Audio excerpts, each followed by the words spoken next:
Ang pambansang beater na si Harry Roque, ayan, ang tabil ng dila nito, bla bla bla bla bla bla. Ang hari o reyna ng bla bla bla bla bla na mahilig magpakalat ng fake news at kasinungalingan laban kay PBBM. Aba, nasaktan siguro to. Nasaktan sa sinabi ni First Lady dito kay Sara Duterte. Actually, expected natin yan, ka-coffee. Ipagtatanggol niya talaga itong kaibigan niya. Beshi niya yan eh, si Sara Duterte, beshi niya yan. So syempre, kailangan to the rescue, ka-coffee. Ayan, naglabas na naman ng statement. Actually, nag-live pa yan bago tayo sumalang. Hindi pa lang natin napakinggan kung ano na naman yung mga kasinungalingan na pinagsasabi dito ni Harry Roque. Sige, basahin natin. Anong sabi niya dito? Nasaktan ng Bebe Boy. Nasaktan si pangalan nito si Harry Roque. Ano nangyari?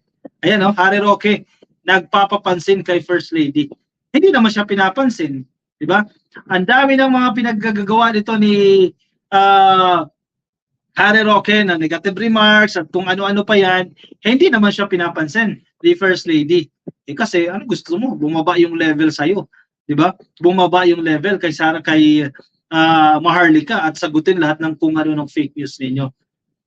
Yan. Kaya pikon na pikon itong mga to kasi panay papansin itong mga to, hindi pinapansin. Shoutout na rin sa mga dating opisyal ng admin ni PBBM. Ngayon, grabe na kumakabahan sa administrasyon.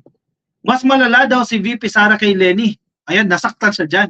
Kasi minata nila si Lenny Robredo lutang yung kanilang term nila dyan lutang kinumpara kay Lenny Robredo. Ibig sabihin, mas malala pa, ibig sabihin, kung lutang na si Lenny, mas lutang si Sara Duterte. Ganyan yung lumalabas dito sa sinabi ni First Lady. Aba, syempre, masasaktan dito si Harry Roque. Beshi niya sinaktan ang beshi niya. Mas malala daw si VP Sara kay Lenny. Hindi matanggap ni Roque. Ngek, she's never said anything negative about PBBM kahit ano pa ang nasa loobin niya. Hello? Wow. Hindi nagsalita. Pero di ba actions speak louder than voice. Tama ba? Than words.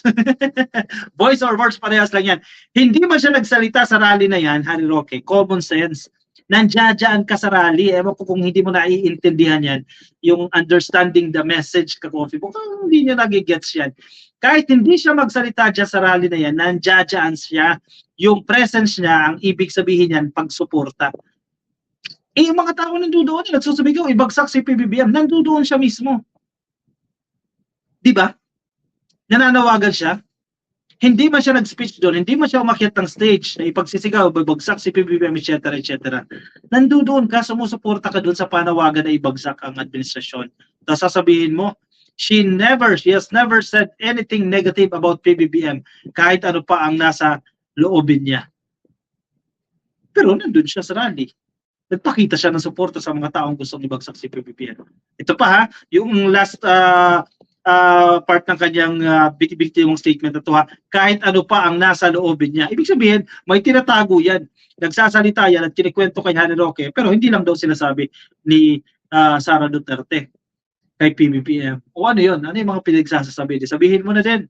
Total, sabi nyo, all-out war nyo na yan sa Marcoses Actually, kayo naman ang nagsimula niyan Anyway, siyempre, ang pambansang beater, ang pambansang taklesa, madaldal, at kung ano-ano pa na nagbabagsak din sa mga kakampi niya, nasaktan niya. Yan, sige, share natin ang balitang yan. Nasa politico.com. Ang tabayanan ninyo, ka-coffee, bukas marami pa yan. Kung ano-anong lalabas pa yan, siyempre, lalabas na yung mga kakampi dyan. Maglabas na ng kung ano-anong analysis, kung ano-anong mga vlog or kung ano mga content, siyempre, para birahin nila si FL. Hindi pa lumalabas yung interview ni Anthony Tobiera, ni Anthony Taberna, Hindi pa lumalabas, teaser pa lang yan, pero ikot na tong mga to. Duterte, Harry Roque claps back at Lisa Marcos. Sara Duterte never dissed Bongbong. Sabi sa balitang ito ng politiko. Ewan ko, hindi nila naiintindihan yun. For former presidential spokesperson to Harry Roque, si VP Sara Duterte isn't as harsh as former Vice President Lenny Robredo when it comes to interactions with President Ferdinand Marcos Jr. Ito si Harry Roque, isa din yan, galit na galit yan kay Lenny Robredo, kung basos niya sa Lenny Robredo. Kaya nasaktan siya, nakinumpara kay Lenny. Roque posted a fiery resort to First Lady Lisa Marcos's claim against the Vice President insisting Duterte never bad-mouthed the president. Kailangan ba nagsalita ka? Hindi ba pwedeng actions? Mas malala daw si VP Sara kay Lenny Ngek. She has never said anything negative about PBBM. Kahit ano pa ang nasa loobin niya. Hello? Roque said in a Facebook post, ngayong araw din po, April 18. The former cabinet member came to the defense of Duterte after the First Lady publicly admitted her strained ties with the Vice President over her alleged betrayal of President Marcos despite winning alliance in the last election. Yun eh. Actually, ang dami nyo pang sinabi eh. Diba? Kampo nyo mismo yan. Ni Harry Roque. Sabi nyo, nagpakumbaba si VP Sara. Hindi siya tumakbo sa pagka-presidente kasi nag-give way kay PBBM. Sabi niyo pa nga, si PBBM ang walang utang na loob eh. Kasi hindi siya pinagtanggol sa confidential funds. Maling-mali na nga, pagtatanggol pa. Ano yun? Double standard yun. Hindi nyo nga ma-justify yung confidential funds. Gusto nyo si PBBM, brasuhin lahat. Brasuhin ang Senado, ang House of Representatives, na ipasa na yung confidential funds na yan. Yan, nakukuha mo naman dyan, no comment lagi. Kung maiintindihan natin yan, kung ano yung nilalaman ng confidential funds na yan, baka nabigay pa yan, baka sinuportahan pa yan ni PBBM. Bakit hindi kayo nabigyan ng confidential funds, gayon nang gagalaiti kayo. Ano kayo ngayon? Nakatikim kayo, nakahanap kayo ngayon ng katapat. CFL lang katapat. Sasabihin ng iba dyan, hindi naman siyang presidente. Bakit siya ang nagsasalita? Malamang asawa siya at hindi naman siyang nagpapakilala na siya ang presidente. Si PBBM pa rin ang presidente. Pero normal yan. Kahit ikaw mismo, ikaw na nakikinig na bitter, no? Ganyan rin yung asawa mo, hindi mo ipagtanggol. Marcos, in a teaser interview with broadcaster Anthony Taberna, said she was hurt when Duterte attended a Davao City rally where her father, former President Rodrigo Duterte, accused the president of being a drug addict. Bad shot na yan sa akin, tulad ng sinasabi natin kanina. I mean, for me, nasaktan ako because my husband will do everything to protect you. At magkasama nga silang tumakbo, tapos nakikitawa. Insulto yan. Ano kayo ngayon? Nakahanap ng katapat ang mga bitter. Ayan, madaliin nyo na ang pagpapabagsak kay PBBM. Total, yan naman ang habol ninyo eh. Ibagsak ang administrasyon para makaupo si Sara Duterte at magkaroon ng posisyon si Harry Roque. Ayan, Sara Mau is immature. All the Duterte are brats. Si Sara na mahilig sa basketball player, sabi ni Momo Apostate. Sumasali-sali pa sa pulburon. Exactly. Action speaks louder than words. FYI Harry Roque, sabi ni Derek Lorenzana. Hindi ko alam, matalino naman yan, di ba? International lawyer, pero hindi niya maintindihan. Kailangan ba laging verbal? Kailangan nasa mikropono? Nasabihin, ganyan si PBBM, etc., etc. Hindi ba pwede yung mere actions niya, yung mere presence niya, hindi lang isa, dalawang prayer rally, nandiyadyaan yan. Maling-mali kayo dyan. Tapos ngayon, pinanatan kayo, galit na galit. It's normal lang. Asawa niya, binumura, pinababagsak, may tibaysa. Tayo naiintindihan natin yan, pero itong mga to, hindi nila naiintindihan. Ngayon, pinabaliktad pa nila. Malutikiya, no? Sabi ni Malutikiya. Si PBBM ang nagsimula nito. Ano ba? Kasi bagong Pinas, mahal ang bugas. Gusto namin si Sara ay namin sa adik, sabi ni Bernardo. Hindi mag-migrate ka sa ibang bansa. Irespeto mo yung binoto ng majority, 31 million. Demokrasya tayo. Ano yun? Kung sino yung gusto nyo, masusunod. Hindi ba kayo sanay ng natatalo? Lawyer naging liar daw, sabi ni Daniel Acantilado. Bad shot, salitang tambay. Ano? Ano yung napakalutong na PI? Anong salita yun? Roland Vidal. Di ba?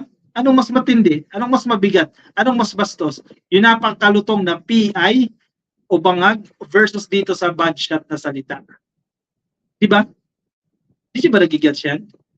Sabi ni Hernan Evangelista, ang daming BO na DDS. Exactly. Kasi mismo yung ano nila eh. Yung mga sinusundan nila mga vloggers, mga abogado pa ha. Ang hina rin eh. Nabubulag na rin eh.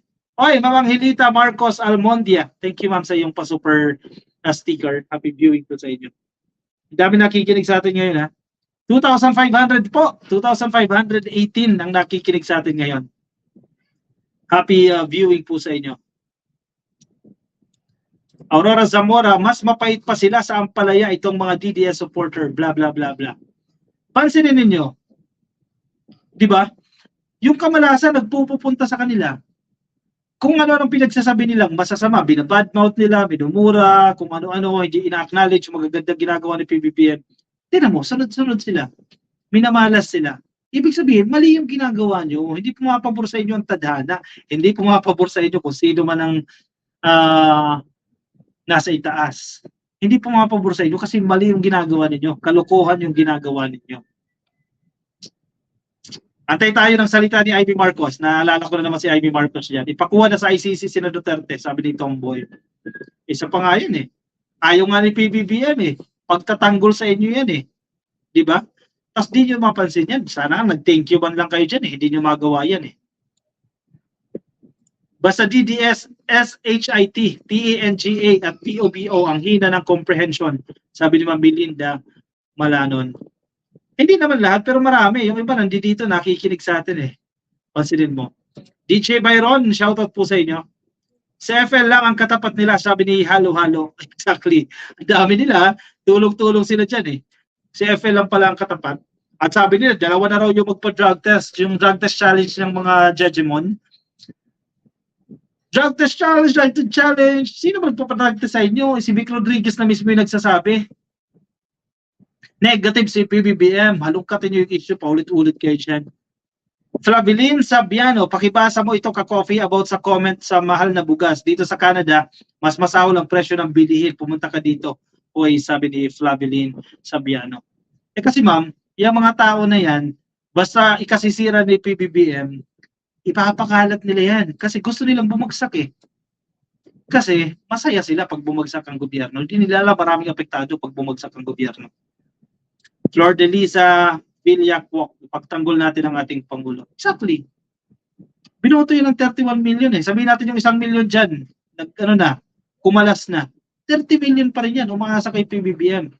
Eh, ang bango-bango nga ng pangalan ni PBBM sa international community eh. Di ba? Nasa Time Magazine siya. 100 most influential na individual. Mamaya pag-usapan natin yan. Maraming world leaders gusto siya makausap. Tapos sabihin nyo na weak. Kayo ang problema. Kailan ka mag-endorse ng coffee? Ka-coffee. Momo Apostate. Wala tayong coffee eh. Nescafe lang ang iniinom natin ngayon. Pag may coffee, yun, inumin natin. Huwag lang 3-in-1, no? Na ma-sugar kasi nasa pre-diabetic stage tayo. Pusong iname. At 2028, Lenny Bongbong. I don't think tatakbo pa si PBBM. Pero kung ganyan gagawin ni Sara Duterte, sunod-sunod, mukhang si Lenny pang aangat dyan. Sara Libog, resign ka na lang, sabi ni Carlos Moreno. Resign, hindi sa pagka-vice president. Definitely hindi yan magre-resign. Sa pagka-deputy secretary. Kasi di ba? Trust and confidence yan. Parang unahan yan na. Di ba? Unahan yan na. Kasi si PBBM, mabait si PBBM eh. Sobrang bait ni PBBM, understanding sa kanya. Siya na lang magkusa. Ibigay sa teacher. May background no, na sa education. Mami M, excuse me, never kay Sara immature. Sinayang ng mga Duterte ang tiwala ng mga tao. Kahit ako si FL Lisa, I will feel the same. God bless PBBM. Sabi ni Mami M. Diba? Common sense yun eh. Magre-react yung asawa. Ang tagal nga mag-react eh. Baka nag-control pa yan eh. Nagpigil pa yan eh. Si First Lady, nagpigil pa yan. Kasi ang tagal na ng issue na yan. Diba? Yung minura siya ng napakalutong, pinagtulungan siya ng pamilya Duterte. Hindi nagsalita si FL dyan. Siguro, respeto niya rin si PBBM dahil ayaw niya. O baka pinigilan siya ni PBBM. Huwag ka na magsalita dahil masasaktan si BP Sara. Kasama ko siya, di ba? Ganyan si PBBM eh. Ganyan siya kamapaunawa eh. Pero hindi pa rin sila tumigil. Itong kampo nila Digong, hindi pa rin sila tumigil. Tuloy-tuloy pa rin sila sa pagsasalita ng mga negatibo at kung ano-ano pa. Ngaw. Hindi nila tinantanan. Binabaliktad pa yung mga issue. O yan, nahalungkat tuloy. Nagsalita tuloy. Buti nga, nagsalita na. Kasi message ito na hindi nyo pwede kaming ganyanin lang. Ang tingin nyo sa amin, sino lang, di ba? Presidente yung asawa ko. Tapos kung mura-murahin yun, napakalutong. Wala na kayong respeto. Gawin nyo sa ibang bansa yan, di ba? Yan na lagi natin sinasabi. Subukan yung gawin sa ibang bansa yan, mananagot kayo. Dito lang sa Pilipinas, masyado tayong malaya. Ka-coffee, malapit na bumaba yan, kasama ka. Sabi ni Zia Mio-E. Si PBBM, good luck. Sige. Ang way nyo lang naman dyan, ma-impeach siya eh. Paano nyo impeach si PBBM? Sige. Betrayal of public trust? Hindi nga kayo nagsasucceed dyan eh. Yan lang yung grounds na tinatahak ninyo, betrayal of public trust. Yan dami pa nagtitiwala kay PBBM. Ang survey nga, more than the majority nagtitiwala kay PBBM. Paano nyo sasabihin na betrayal of public trust yan? Hindi ba kayo yung nag-betray? Anil Lin, speaking of coffee, sir, paano ka namin makausap? Message na po ako sa Facebook. Ka-coffee. Yan, ka-coffee. Nasa Facebook po ako. Search lang ka-coffee. Tapos message po kayo dyan. Ang mahal na rin ang bigas dito at ang gas, $6 plus per gallon, sabi ni Aurora Zamora. Global inflation yan eh. Pero hina-highlight nila kasalanan ni PBBM lahat yan. Sabi ni Melski, hashtag no comment. Yan si Miss No Comment. Actually, dyan sa confidential funds na yan eh. Kung nagsalita lang si Sara Duterte, in-explain niya lang kung para saan yung confidential funds na yan, though confidential in nature siya, pero may ibang paraan eh, para ma-justify mo. Lagi mo sa executive sessions eh. Saan nyo nagamit yan? Nagamit nyo ng maayos yan. Baka pinagtanggol pa siya dyan ni PBBM. O baka nag-grant pa ng Kongreso yan. Yung confidential funds na yan. Yan naman ang pinagkukatan yan eh. Kasi gustong-gusto nila mabigyan ng confidential funds ang OVP at ang DepEd. Eh, hindi nga ma-explain eh. Kasi laging no comment. Diba? Siyempre, ang tao, normal yan. Sa taong bayan, magdududa yan. Saan mo ginastos yung ganyang napakalaking pera? Imagine, 125 million. Ginastos mo in a matter of 19 days lang.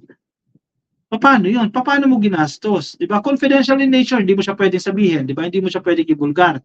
Pero may way para ma-explain mo sa tao. Huwag mo ibigay yung details. Generic statement. Convince mo yung tao, hindi yung no comment. Kasi pag no comment, yung duda ng tao, lalong lalaki. Kasi no comment eh. Ni single information, wala ka makukuha dahil no comment. O sa Senado at sa Congress, explain sa kanila, executive session, hindi naka-broadcast sa media para maintindihan nila. Eh, hindi nagawa eh. No comment eh. Tapos nagagalit kayo. Diyan naman nagsimula yan. Malapit na rin kunin ng demonyo si Dong Shi, sabi ni Momo Apostate. Oy, grabe naman ha. Huwag mo na. Yung mga naghahanap ng 20 pesos na bigas, hanapin nyo yung 7 pesos na bigas na sinabi ng amo niyang si Duterte, 2018. Reminder lang, oy, tatak Duterte yan, sabi ni DJ Byron. Monting Tinig TV, shoutout po sa inyo, sabi ni Acel Dorado. Kay Jericho Dal, delahin ng mga tupak si Dong Shi. Ano kayo ngayon? Nakahanap kayo ng katapat ngayon. Ma'am Carclea, good morning ka-coffee, ka-MSMA, ka-loyals and my friends, Simply Talkits Vlog. Oy, nandito ba sa Simply Talkits Vlog? Hindi ko pa nakikita yung name, pero mabilis kasi comment eh. The reason why VP Sara doesn't need to say anything is because she has minions that do her dirty work and she is an expert at pasaring pa-victim. May punto ko dito, Ma'am Carclea. Oh, dinadaan sa parinig. Pagkain ng mangga, vice-presidente ka, no? Mangga gamit, no, di ba? Dinadaan doon. Pag-usapin ng national issues, no comment. O, paano ko maiintindihan ng tao? O, yan, may mga minions. Isa dyan si Harry Roque. Isa sa beshi niya. Alagad. Na kahit kasinungalingan, ipapakalat niya pa rin. Kahit ang reference niya, si Maharlika, ipapakalat niya pa rin.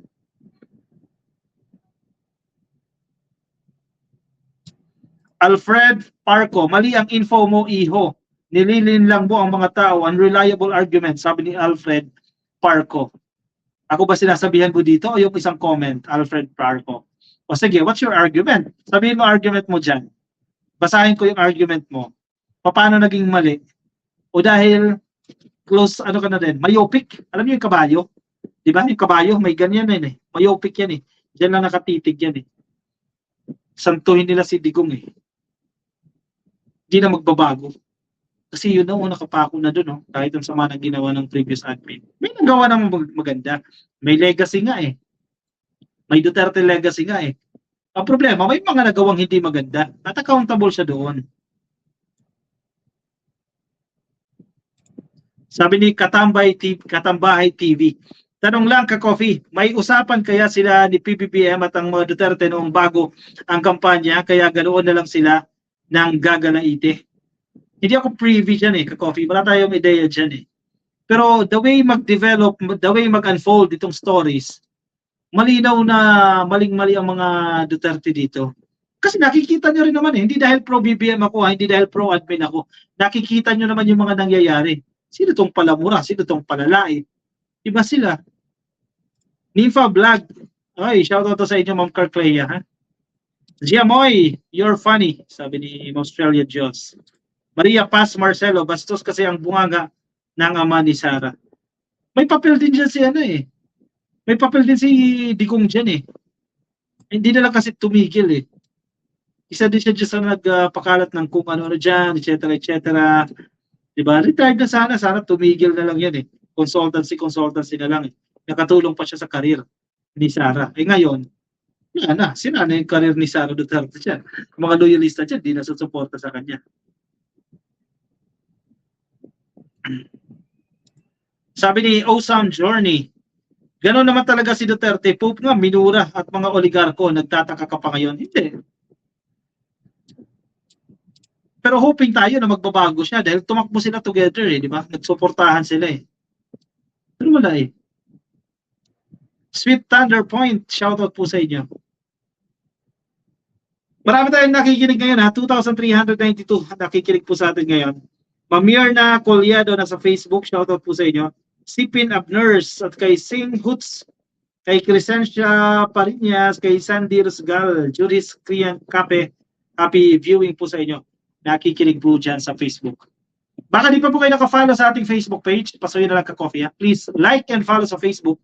At kung nasa YouTube po kayo at hindi pa po kayo naka-subscribe, pasuyin na lang. Please click lang po yung subscribe. At baka di pa kayo naka-like, kaya attendance check tayo. Please like lang po itong video na yan. Sige, move on tayo ka-coffee sa ating next topic.